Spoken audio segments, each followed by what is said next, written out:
the waves beat into the boat so that it was already filled. Kanina nang sinabi po natin, Jesus is the very calm before the storm. He makes the preparations. In our normal days, in our normal walk with the Lord, diba? Meron tayong fellowship, Bible studies, meron tayong worship time, meron tayong devotion. That we live the normal spiritual life. Pero may mga pagkakataon na bigla may buhay. Let's continue. Again, 37. And a great windstorm arose, and the waves beat into the boat, so that it was already filling, but he was in the stern, asleep on a pillow.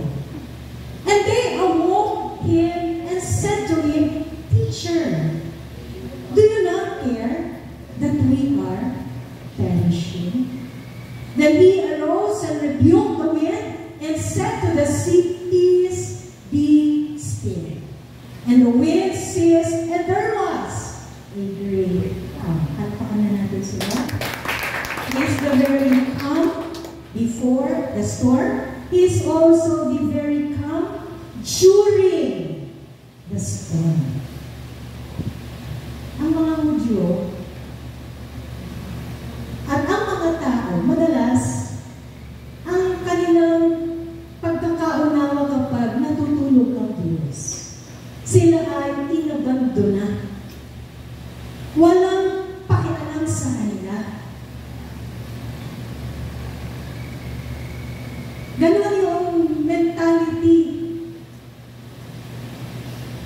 But culturally, when the Bible says God is silent or seemingly sleeping, He is exercising His full authority.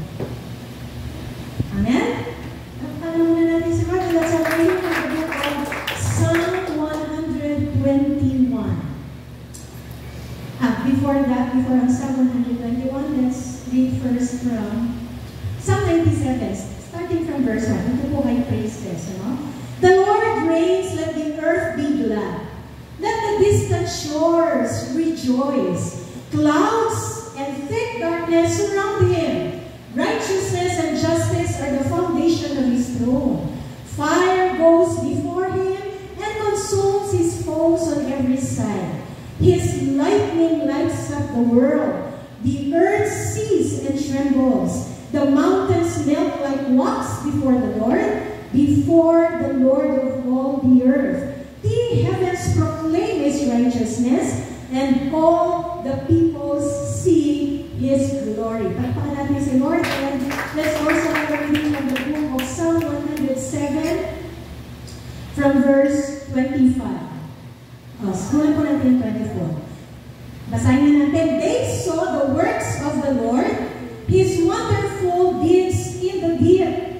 For He spoke and stirred up a tempest that lifted high the waves. They mounted up to the heavens and went down to the depths in their peril. Their courage melted away. They reeled and staggered like drunken men. They were at their wits' end. Then, everybody let's read. They cried out to the Lord in their trouble, and He brought them out of their distress. Ang Panginoon ang tumatawag sa mga